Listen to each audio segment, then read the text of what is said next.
ყუთში დაიწყო არა 91 და 92 წლებში, არამედ დაიწყო 1990 წლის 24 მარტის პრაღის რეზოლუციით.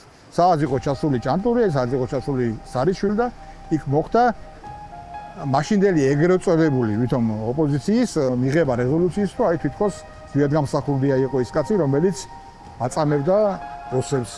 მაშინ პირველად ისრაელში გავცედა კადრები, მე მთელ ევროპაში გავცედა ხაინდრავაც კადრები, სადაც იყო ფაქტი ნაჩვენები, რომ როგორ დაწვეს ხეზე მიაბეს და დაწვეს ერთ-ერთი ოსი აქტივისტი და პირიქით როცა ამ დროს ქართველი იყო და ქართველი დაწვეს და ქართველის კადრები იყო.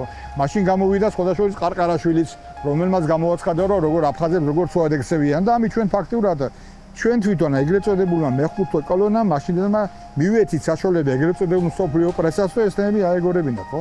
როცა შენ თვითონ ამას იძახი, კადრებს არ ვცელებ. ძალიან ძნელია დღევანდელი გადასახედიდან თქვა, რომ მთელი მსოფლიოს წინააღმდეგ მაშინ არ უნდა გეხმო. ეს ბოროტების იმპერია უკან იხევს, მაგრამ მოდის იმაზე უარს. თქვა ეს სიტყვები, აი გოჭიხა შესვა და